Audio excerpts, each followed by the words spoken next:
sé si alguna vez luchaste con el sueño. Estás en una predicación. Yo he visto a algunos de ustedes, no voy a decir nombres y apellidos, pero los he visto cabecear en mis predicaciones. Entonces, también empiezan a estar de acuerdo con todo lo que yo digo. Qué difícil que es luchar con el sueño, ¿no? Y uno no quiere, tratás de volver a conectarte y los ojos se te empiezan a revolear así para todos lados, ¿verdad? Hasta que en un momento tomás la decisión voluntaria de desconectarte, ¿no? Y que se pudra todo, no importa, empezás a roncar. Es difícil luchar con el sueño y sobre todo cuando uno está en clases. Hoy en día con el tema de las clases virtuales se ve mucho eso en las universidades, ¿no? La mayoría desconecta su cámara y apaga su micrófono. A algunos se le olvida apagar su micrófono y entonces en medio de la clase se empiezan a escuchar unos ronquidos como si una máquina estuviera cortando madera. Y claro, el paisano en medio de la clase se quedó dormido. Hace unos años, cuando estudiábamos la Biblia, ustedes saben que los estudiantes de teología están muy lejos de ser santos, así que son bastante pícaros los estudiantes de teología, así que eso no me excluía a mí. Estábamos ahí en una clase, éramos 150, 200 alumnos en una clase, y en medio de la clase un compañero se quedó dormido. Todos me buscaban a mí, cuando tenían sueño me buscaban a mí porque yo era grandote y los tapaba, ¿no? Entonces se ponían atrás de mi espalda y quedaban cuajados, y uno se quedó dormido atrás de mi espalda, y cuando estaba en lo más profundo del sueño, el profesor estaba dando las clases, alguien lo toca, lo despierta y le dice: te dice el profe que ores. Así que él se paró en medio de una clase de casi 200 personas y empezó a orar en voz alta y todos lo quedaron mirando, ¿no? Qué vergüenza, porque de verdad se había quedado dormido. En este tiempo de pandemia hay muchos que se conectan y apagan su cámara y se van a hacer otra cosa, y en vez de escuchar lo que Dios tiene para ellos, hacen los quehaceres de la casa y dicen: bueno, por lo menos estuve en el culto. ¿Saben? El pueblo de Israel estuvo en el aula de Dios 70 años bajo el cautiverio babilónico. Todo lo que ellos tenían, todas sus referentes, Jerusalén, la ciudad santa, los muros, la protección, el templo, el lugar de adoración, estaban quemados y consumidos por el fuego. Ellos necesitaban levantarse del dolor y reconstruir una vida, pero esta vez que incluya a Dios en cada tramo de ella. Porque como ya lo mencionamos en algún momento, cuando cualquiera de nosotros decide por 5 minutos soltarle la mano a Dios, nos convertimos en la peor versión de nosotros mismos. Porque separados de Él, ¿qué dice la Biblia? Nada podemos hacer. Así que el pueblo de Israel necesitaba, después de esas 70 años de clases en el aula de Dios, necesitaba levantarse del dolor y reconstruir, pero esta vez incluyendo a Dios en todo. Después del exilio, ¿sí?, babilónico, de esos 70 años, se escriben 5 libros. Si querés anotarlo, como un dato ahí para poder hacer tu lectura de una manera correcta. Son 5 libros, 2 que hemos leído una que otra vez, y el resto que están nuevitas en las hojas de nuestra Biblia, ¿verdad? Los libros que se escriben son Esdras, Nehemías, que son los que más hemos leído, Ageo, Zacarías y Malaquías, ¿no? Son libros muy interesantes, pero claro, cuando llegás a Zacarías capítulo 5 empezás a ver que hay un rollo que vuela y una tapa de plomo y una mujer con ala de cigüeña, ahí abandonás la lectura y decís: no, Señor, es demasiado para mí. Pero son libros muy interesantes porque fueron escritos después del exilio. Si querés leerlos cronológicamente, hay un orden. El orden cronológico es Esdras. Primero tenés que leer Esdras del capítulo 1 al capítulo 4. en sucesión a eso viene Ageo, capítulo 1 y capítulo 2. Después de eso viene Zacarías completo, lees Zacarías completo. Después Esdras, capítulo 5. Nehemías, capítulo 1 al capítulo 12. Malaquías y Nehemías 13. ¿Quieren que se los repita? ¿Sí? Para los que anotan, porque algunos ya los dejé tirados ahí en el camino, ¿verdad? Entonces, si querés leerlo cronológicamente, toda la historia como sucedió en el tiempo correcto, lees Esdras del capítulo 1 al capítulo 4, Ageo 1 y 2, Zacarías completo, Esdras 5, Nehemías del 1 al 12, Malaquías y Nehemías 13. Hoy vamos a leer bastante ahí en el libro de Esdras, entonces podés abrir ahí Esdras. En el capítulo 1 encontramos ahí el pasaje, versículo 1 al versículo 3, dice: en el primer año de Ciro, rey de Persia, para que se cumpliese la palabra de Jehová por boca de Jeremías, despertó Jehová el espíritu de Ciro, rey de Persia, el cual hizo pregonar la palabra y también por escrito por todo su reino, diciendo: así ha dicho Ciro, rey de Persia, Jehová, el Dios de los cielos, me ha dado todos los reinos de la tierra y me ha mandado que le edifique casa en Jerusalén, que está en Judá. Quien haya entre vosotros de su pueblo, sea Dios con él, y suba a Jerusalén, que está en Judá, y edifique casa a Jehová, Dios de Israel. Él es el Dios, la cual está en Jerusalén. Me llama mucho la atención, ¿no? Y creo que podemos aprender de Esdras capítulo 1, capítulo 2 y capítulo 3, 3 lecciones muy importantes que nos van a servir para nuestra vida. La primera lección la aprendemos ahí en el capítulo 1. Dios usa a quien quiere usar. Encontramos ahí que Dios toma un rey de un imperio impío, como era el imperio persa, y dice que Dios despertó el espíritu de Ciro, rey de Persia. ¿Para qué?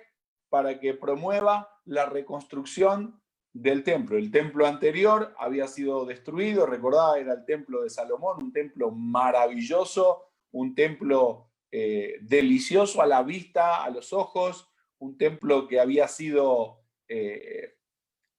habían puesto lo mejor que tenían, lo mejor de los materiales. Recordá que Salomón era un rey sumamente próspero, así que el templo estaba bañado de oro, era una locura ese templo. Y de repente ahora había que reconstruir otro templo más. Y Dios no levanta a alguien de su pueblo, levanta a Ciro, un hombre que gobernaba el imperio persa. Dios usa a quien quiere. ¿Y cómo quiere? Tal vez en algún momento de tu vida Dios ha usado a la persona que menos esperaba que use.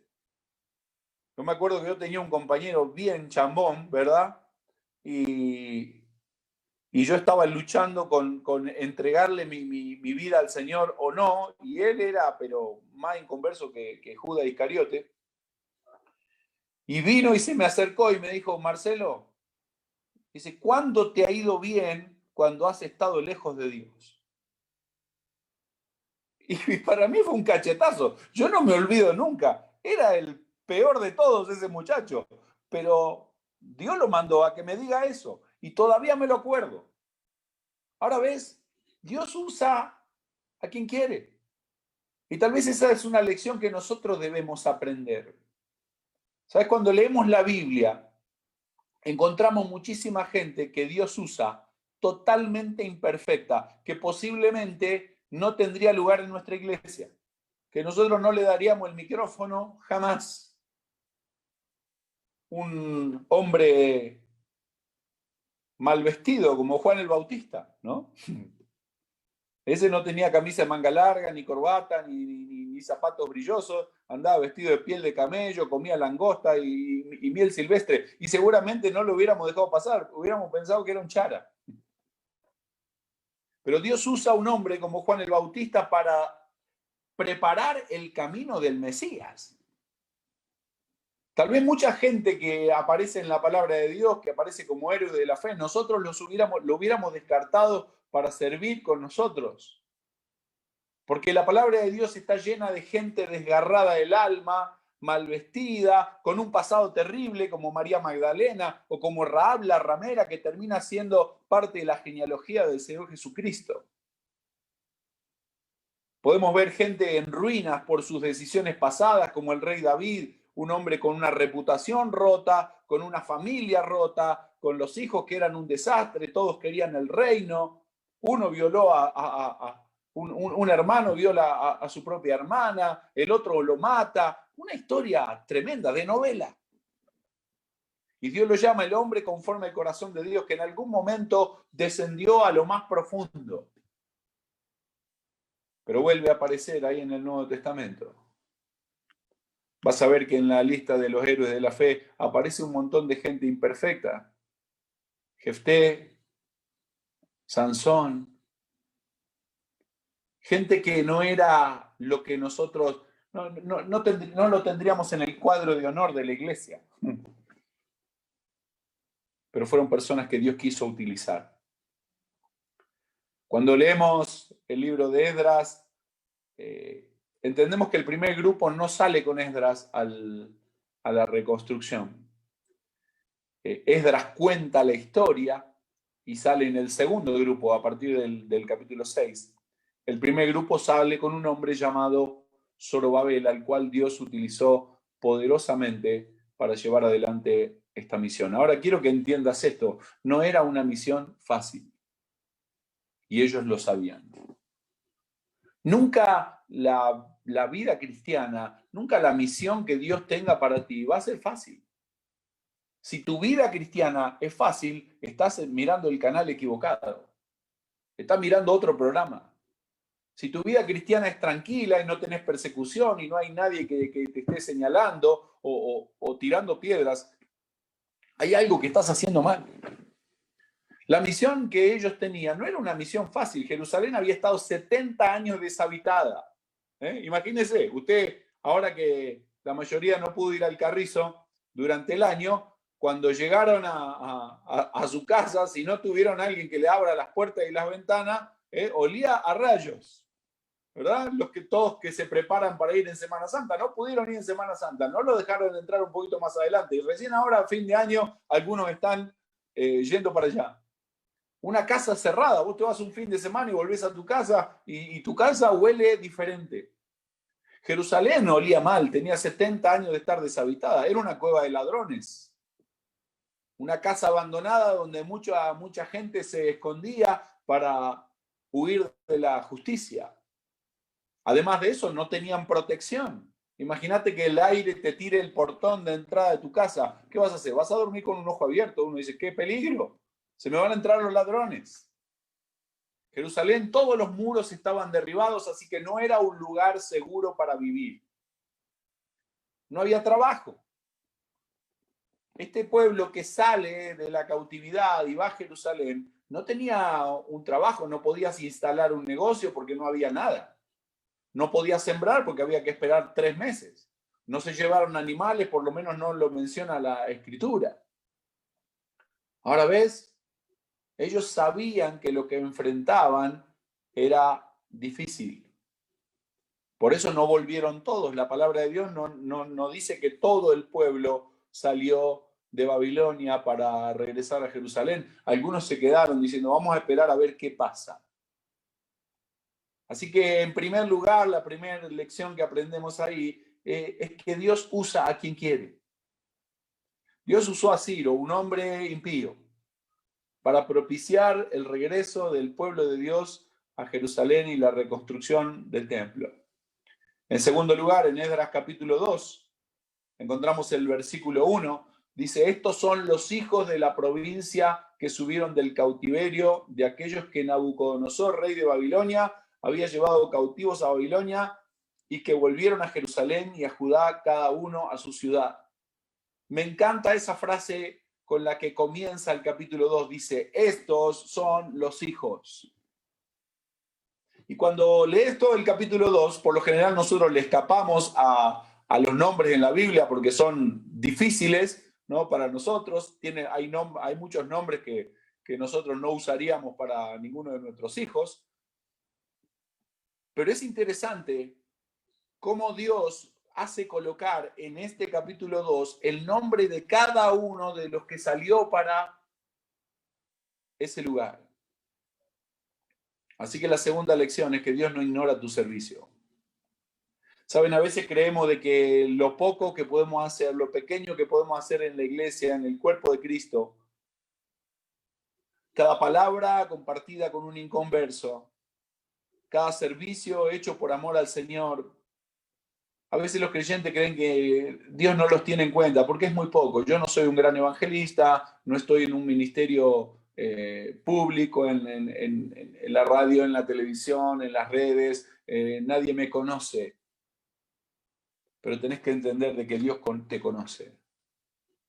Dios conoce tu nombre. Dios conoce las obras de tus manos. Si vas a Apocalipsis y ves las cartas a las 7 iglesias, las cartas de las 7 iglesias por lo general comienzan diciendo: yo conozco tu nombre. Yo te conozco, yo sé quién eres. Dios no ignora tu servicio para el Señor, así que no te rindas en servir al Señor. Cada cosa que haces cae en tierra fértil porque Dios la hace crecer.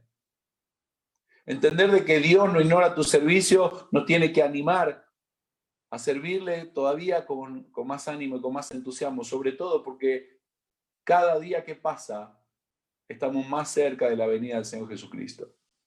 Sibel hace un ratito mencionaba todas las cosas que están pasando. Y tal vez podemos pensar también en la situación política del mundo. A mí me alarma todas las cosas que suceden porque esa rueda profética va acelerándose cada vez más. Y la maldad del mundo está cada vez más a flor de piel. Antes la maldad estaba escondida, ahora es pública, y el que no es malo, el que no piensa mal, el que no abraza todas las leyes nuevas, ese es el que está mal. Ahora ves, Dios no ignora tu servicio. Nos da una lista de los que viajaron para Dios. Nadie es del montón, del grupo. Él conoce el nombre de los que le sirven. La tercera lección que aprendemos está en el capítulo 3. Capítulo 3, versículo 1 al versículo 3, dice: al comienzo del otoño, cuando los israelitas ya se habían establecido en sus ciudades, ya había pasado un tiempo, todo el pueblo se reunió en Jerusalén con un mismo propósito. Entonces Jesúa, hijo de Josadac, se unió con sus hermanos los sacerdotes y a Zorobabel, hijo de Salatiel, con su familia, para reconstruir el altar del Dios de Israel. Querían sacrificar ofrendas quemadas sobre el altar, según las instrucciones de la ley de Moisés, hombre de Dios. ¿Saben? Me encanta ese capítulo, porque lo primero que el pueblo reconstruye es el altar. ¿Saben? Después de la caída, y seguramente muchos de nosotros en algún momento hemos caído y le hemos fallado al Señor, lo primero que necesitamos reconstruir es el altar. Es nuestra comunión con Dios, nuestro lugar de adoración a Dios. Por lo general, cuando nosotros lo fallamos, lo primero que intentamos reconstruir son los muros para que el enemigo no nos vuelva a atacar. Pero en realidad lo que hay que construir primero es el altar. Porque una vida con muros, pero sin altar, tarde o temprano va a caer indefectiblemente. Lo vas a ver en Jericó, ¿no? Jericó conocía al Dios de Israel. Es más, ellos temblaban, tenían un miedo bárbaro. Rahab le dice a los espías que llegan a su casa, le dice: miren, acá todos están aterrados al ver lo que Dios está haciendo a través de ustedes. Todos tenemos muchísimo miedo. El rey tiene miedo, el pueblo tiene miedo, todos tenían miedo. pero tenían muros. Y ellos confiaban en sus muros. Pero cuando el pueblo de Israel llegó, los muros cayeron. Ahora ves, ellos no confiaban en Dios, conocían a Dios, pero no confiaban en Él. Confiaban en sus propias fortalezas. ¿Cuántas veces nosotros como creyentes hemos intentado luchar contra nuestras debilidades con nuestros propios muros? Levantando nuestros propios muros, levantando nuestras propias fortalezas, reconstruyendo las ruinas que se ven. El muro es la ruina que se ve. Cuando vos llegabas a una ciudad, si el muro estaba derribado, ya era una mala impresión, ¿verdad? Porque te decía que esa ciudad era insegura. Pero lo primero que ellos reconstruyeron fue el altar. Hermano querido, creo que esto es algo importantísimo para nosotros.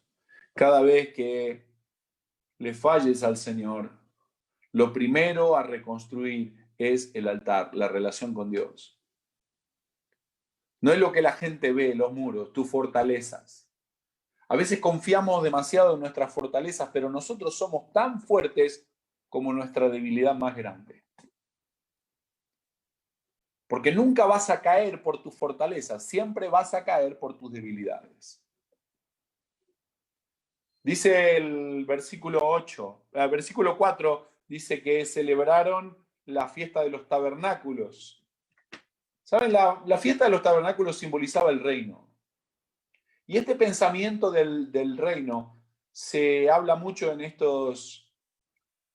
esos días, especialmente en el libro de Zacarías.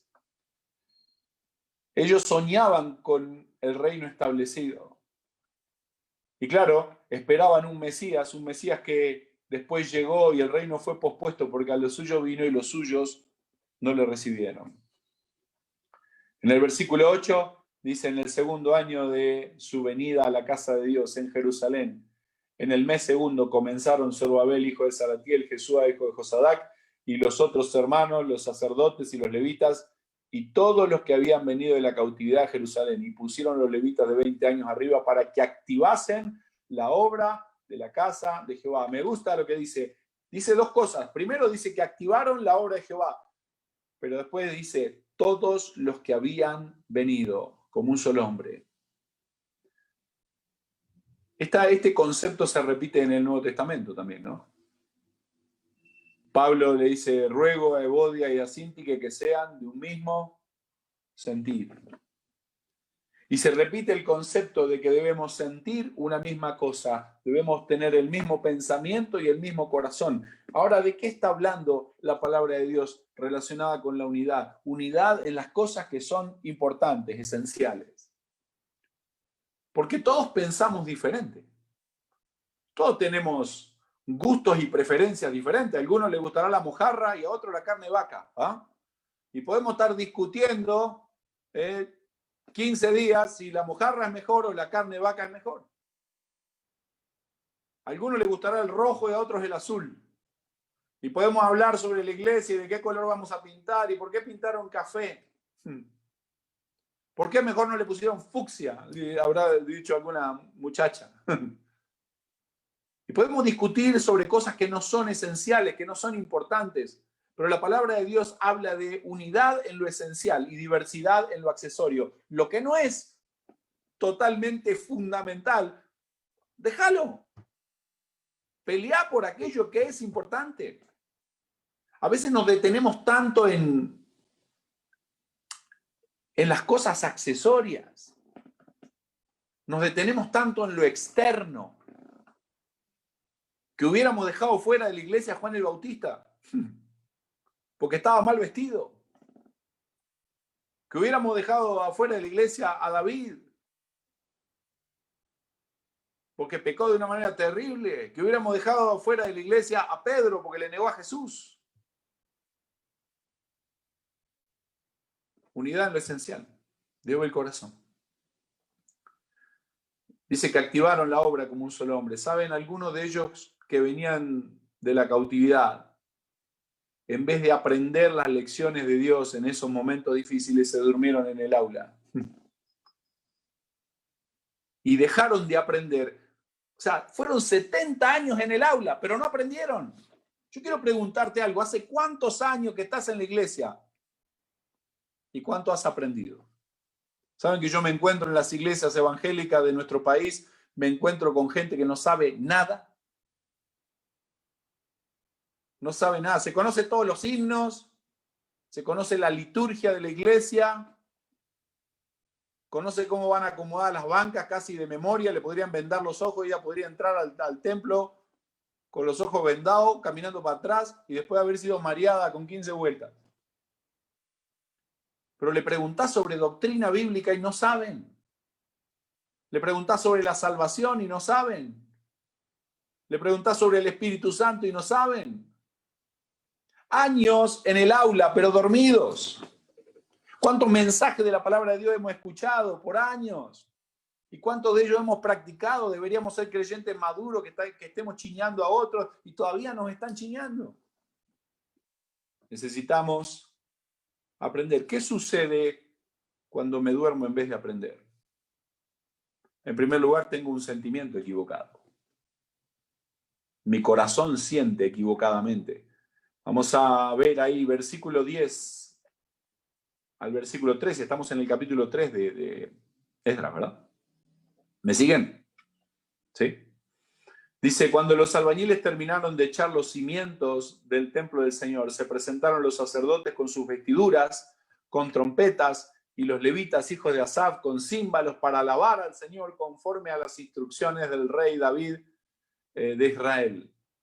Y cantaban alabando y dando gracias al Señor, porque Él es bueno, porque para siempre su misericordia sobre Israel. Y todo el pueblo aclamaba a gran voz, alabando al Señor, porque se habían echado los cimientos de la casa del Señor. Pero muchos de los sacerdotes y levitas y jefes de las casas paternas, los ancianos que habían visto el primer templo, cuando se echaban los cimientos de este templo delante de sus ojos, lloraban en alta voz, mientras que muchos daban gritos de alegría, y el pueblo no podía distinguir entre el clamor de los gritos de alegría y el clamor del llanto del pueblo, porque el pueblo gritaba en voz alta y se oía el clamor desde lejos. Yo no sé si podés entender bien este pasaje. Había dos grupos. Un grupo que alababa al Señor y decía, Señor, esto es maravilloso. Estuvimos 70 años sin un lugar de adoración, sin un templo, y comenzaron a reconstruir el templo y estaban felices y gozosos de poder estar ahí. Pero dice que los ancianos, estamos hablando de personas tal vez de 90 años, que habían visto la gloria del templo de Salomón, habían pasado 70 años en el cautiverio y estaban ahora parados frente al nuevo templo, daban gritos de dolor. Ahora, ¿por qué crees que ellos daban gritos de dolor? Porque ellos comparaban la gloria anterior. Miraban para atrás. Yo he escuchado muchas veces, es que antes era otra cosa, ¿va? La música, antes era, eso sí era música, lo de ahora solo ruido. ¿Escuchaste eso alguna vez? Y entonces tenemos la eterna discusión entre, ¿no? La tirada de piedras entre Martín Lutero y Hillsong United. Ellos comparaban la gloria anterior con la actualidad. ¿Y cuál era el problema? ¿No había oro? El templo de Salomón estaba revestido de oro y esto era una casa canadiense de madera. Si uno lee Ageo capítulo 1 y dice, vayan al monte, suban al monte y busquen madera y reconstruyan la casa. Y claro, ellos miraban la gloria anterior, pero no veían la gloria de Dios. ¿Saben? Este evento es tan fuerte, tan sonado, que el Ageo lo relata en el capítulo 2, versículo 1 al versículo 3. Dice Ageo, ¿sí? Si lo pueden buscar, capítulo 2, versículo 1 al versículo 3, dice: en el mes séptimo, a los 21 días del mes, vino palabra de Jehová por medio del profeta Ageo, diciendo: habla ahora a Zorobabel, hijo de Salatiel, gobernador de Judá, y a Josué, hijo de Josadac, sumo sacerdote, y al resto del pueblo, diciendo, dice, ¿quién ha quedado entre vosotros que haya visto esta casa en su gloria primera? ¿Y cómo la veis ahora? ¿No es ella como nada delante de vuestros ojos? ¿Cuál es la respuesta a esa pregunta? Sí, es como nada. Ahora ves, ellos comparaban el templo anterior con el templo que ellos tenían y definitivamente era como nada. Dice, pues ahora Zorobabel, esfuérzate, dice Jehová, esfuérzate también Josué, hijo de Josadac, sumo sacerdote, y cobrad ánimo, pueblo todo de la tierra, dice Jehová, y trabajad, porque yo estoy con vosotros, dice Jehová de los ejércitos. Dos cosas importantes del versículo 4. La primera dice, esfuérzate. Hermano, Dios pide del pueblo suyo que se esfuerce. Nada viene fácil. Cuando las cosas vienen demasiado fáciles, sin esfuerzo, nosotros no las apreciamos. Tal vez te puedes dar cuenta con los hijos, ¿no? Cuando el hijo te dice, papá, quiero un iPhone, y se lo compras. Quiero un iPad, y se lo compras. Quiero una iMac, y se la compras. Quiero un carro, y se lo compras. Y no lo aprecian. Ahora de repente yo el otro día estaba ahí, uno de los chiquitos del proyecto, que tiene como 15 años, está trabajando con nosotros en el proyecto y le estamos ayudando económicamente. Y juntó 3.000 quetzales y se compró una moto vieja. Él está enamorado de esa moto. Es una carcacha toda vieja, ¿verdad? Pero él jamás soñó tener algo así. Y el esfuerzo lo llevó a tener eso. Esforzate y lo vas a disfrutar. Lo primero que le dicen es esfuérzate. Lo segundo, que es importantísimo, lo más importante de todo, dice, yo estoy con vosotros. Hermanos queridos, sin la presencia de Dios en nuestra vida, no somos nada. Sin la presencia del Señor en la iglesia, no somos nada. No tenemos nada si descartamos a Dios. Sin la presencia de Dios en tu trabajo, no eres nada. Dice, yo estoy con vosotros. Eso era lo importante. El versículo 8, ¿sí? Estamos en Ageo, ¿verdad? ¿Me siguen? Versículo 8 dice, mía es la plata y mío es el oro, dice Jehová de los ejércitos. La gloria postrera de esta casa será mayor que la primera, ha dicho Jehová de los ejércitos. Y daré paz en este lugar, dice Jehová de los ejércitos. Dos cosas importantes. Dice, mía es la plata. Si yo quisiera darte plata, dice Dios, yo te la daría. Pero lo importante de esta casa no es la gloria de la plata y del oro. Lo importante de esta casa es la gloria de la presencia de Dios. Eso era lo importante. Ellos habían tenido un templo maravilloso como el templo de Salomón. Dios había estado en la construcción de ese templo, les había apoyado, les había provisto todo lo necesario, pero a Dios no le tembló el pulso de consumirlo, de destruirlo, cuando el pueblo de Dios le dio la espalda. Si yo quisiera darte plata, te la puedo dar. Después del versículo 9, dice, yo puedo glorificar esta casa. Ahora ves, los ancianos estaban desanimando al pueblo. Ellos eran la minoría, pero contagiaban el desánimo, porque el desánimo se contagiaba, tú lo sabes. Es más fácil contagiar una enfermedad que contagiar la salud, ¿no? Todos tenemos miedo ahora por los contagios. Yo no he visto ninguna persona saludable abrazando a todo el mundo para contagiar la salud, pero he visto cómo las personas enfermas contagian la enfermedad. El desánimo es una enfermedad dentro de la iglesia de Dios. Y es contagioso. Ellos eran una minoría, pero estaban contagiando a los demás. ¿Qué sucede entonces cuando me duermo en el aula y dejo de aprender, en primer lugar, tengo un sentimiento equivocado. Me desanimo. En segundo lugar, no solo tengo un sentimiento equivocado, sino que también tengo la perspectiva equivocada. Veo las cosas desde el lugar equivocado. ¿Ves? Ellos miraban la gloria del oro y no la gloria de Dios.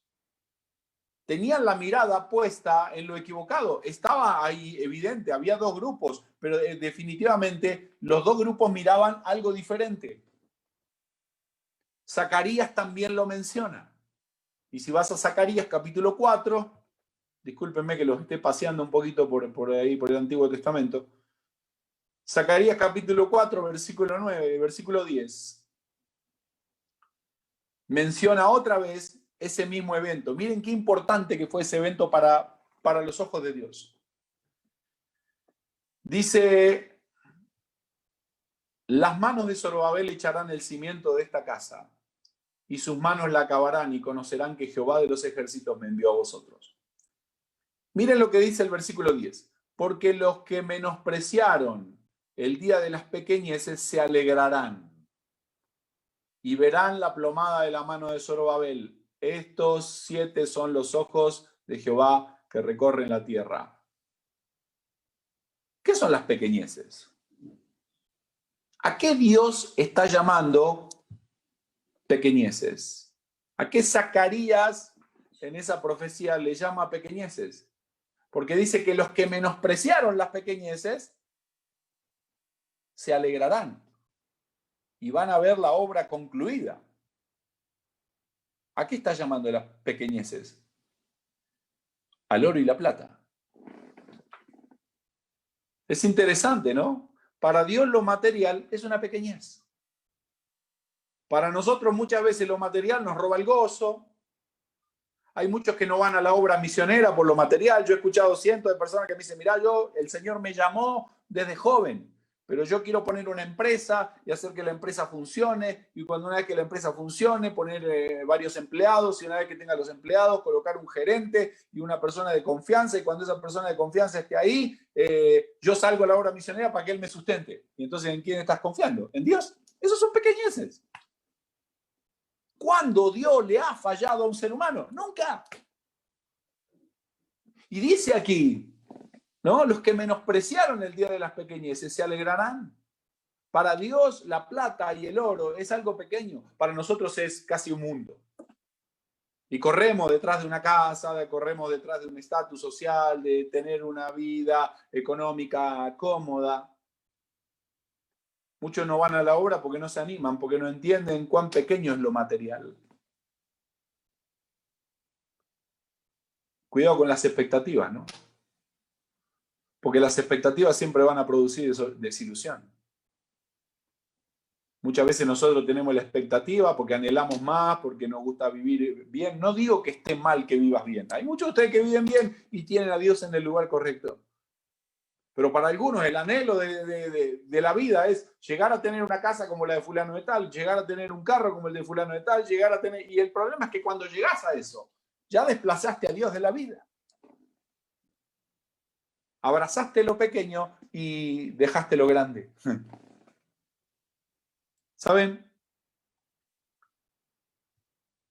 Una perspectiva equivocada.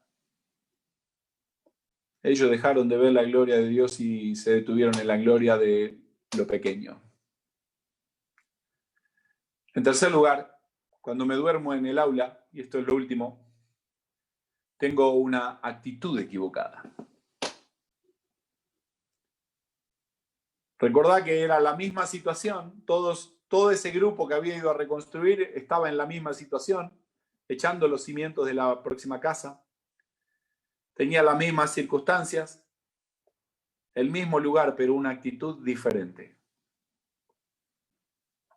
Saben, el otro día hablaba con una persona, estábamos trabajando duro para entregar las 3 casas que construimos para los inundados. Y era el sábado pasado, era el día límite para entregar esas casas y nos faltaban instalar 11 puertas. Ese sábado entregamos y nos faltaban instalar 11 puertas, nos faltaba colocar la baranda, nos faltaba amoblar las casas, armar las camas, poner los cuadros, todo, nos faltaba un montón de cosas. ¿Ah? Y éramos 27 personas corriendo ese día, ese sábado, de las 6 de la mañana, y el horario límite era las 6 de la tarde para entregar esas casas. Y claro, era una locura. Vos no podías dejar mal parqueado un barreno porque alguien venía y ¡chum! Se lo llevaba y lo usaba por allá. Y entonces vos ibas y se lo robabas a él y él te lo robaba a vos y el otro se lo robaba al otro. Era una locura. Y había una persona que estaba ahí trabajando con una muy mala disposición, ¿no?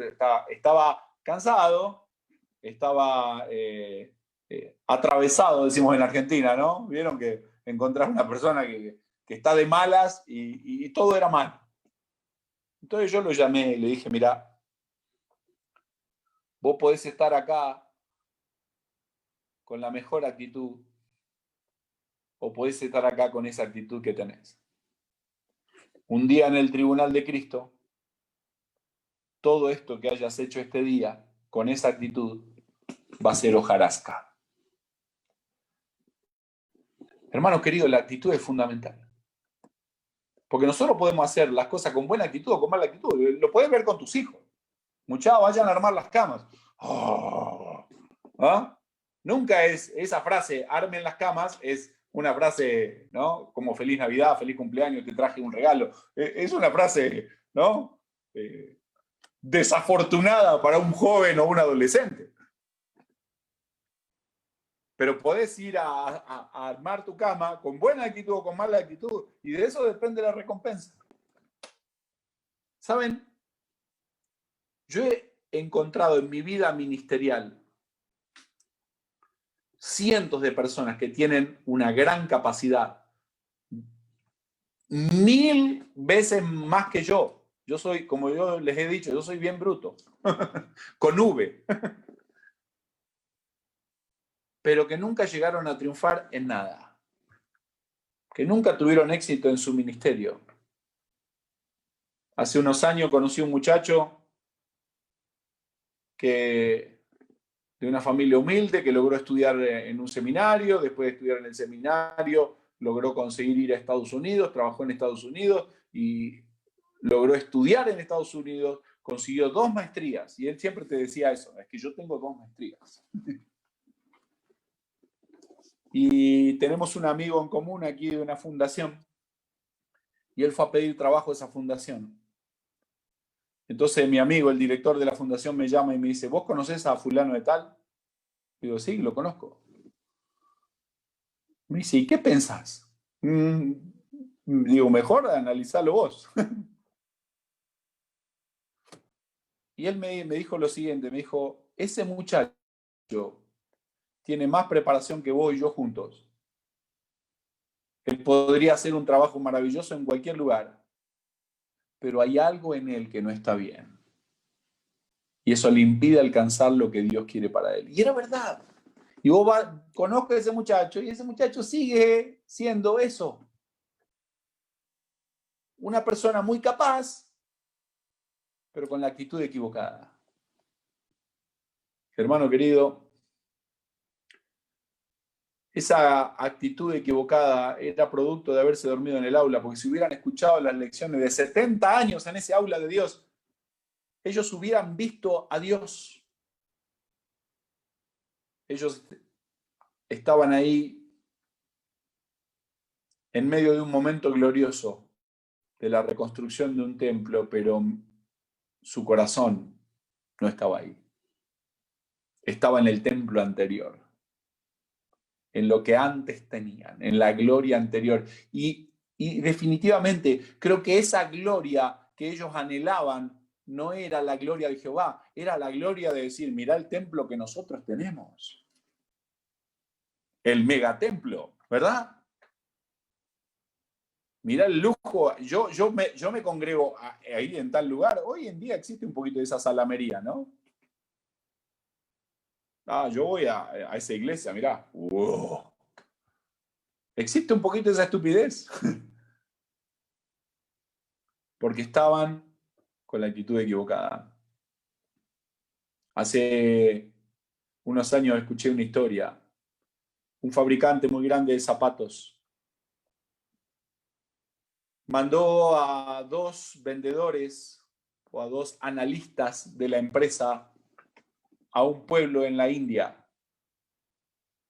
porque ellos querían poner en ese pueblo una fábrica de zapatos. Y claro, el reporte de los 2 fue totalmente opuesto. El primero dijo, llegamos al pueblo y la empresa aquí va a ser un fracaso porque nadie tiene zapatos. Todos andan descalzos. La gente no los necesita. El segundo reporte fue totalmente contrario. Dijo, esta es la oportunidad más grande de negocio que nosotros hemos podido alcanzar, porque en este pueblo nadie tiene zapatos, así que les podemos vender a todos. La actitud fue diferente. Yo quiero preguntarte algo, ¿de qué depende tu gozo? ¿De las cosas que tenés o de el Dios que tenés? ¿Sabes? Los que se alegraban disfrutaban de lo que Dios estaba haciendo. Los que se lamentaban solo comparaban lo que no tenían el día de hoy. ¿Sabes? Jesús tuvo gozo aún en la cruz. La palabra de Dios dice, el cual por el gozo puesto delante de él sufrió la cruz, menospreciando lo propio, y se sentó a la diestra del trono de Dios. Dormidos en el aula. No sé hace cuánto tiempo estás en el aula de Dios, pero es importante que como creyentes despertemos y aprendamos las lecciones que Dios nos quiere enseñar. Como dijimos al principio, nunca la vida espiritual va a ser una misión fácil. Pero siempre que estés de la mano del Señor, Dios te puede usar. Dios usa a quien quiere usar. Dios no ignora tu servicio, te conoce, pero Él debe ser tu prioridad en todo. Vamos a orar y dejamos ya el tiempo a la dirección. Y tal vez puedes pensar en ese pasaje que hemos leído, pensar un poquito en la historia del pueblo de Israel y elegir de qué grupo vas a ser, ¿no? Si vas a ser de aquellos que se duermen en el aula o vas a ser de aquellos que están despiertos aprendiendo las lecciones de Dios. Si vas a ser de aquellos que tengan el sentimiento equivocado o el sentimiento correcto. Porque nuestro ánimo, nuestro gozo, nuestra motivación no está puesto en las circunstancias de la vida, sino en el Señor. Todo lo puedo en Cristo que me fortalece. Tenés que decidir si vas a tener la perspectiva correcta o la perspectiva equivocada. Si vas a mirar la gloria de Dios o la gloria de las cosas que brillan a tu alrededor. Tenés que decidir si vas a tener la actitud correcta o la actitud equivocada. Si vas a mirar a los pies descalzos como una mala oportunidad o como una buena oportunidad. Hay mucha gente descalza alrededor tuyo. Tal vez algunas veces los creyentes podemos decir, es que a ellos les gusta andar así. O nosotros tenemos zapatos para todos. Podemos hacer la diferencia en la vida de aquellos que tienen necesidad.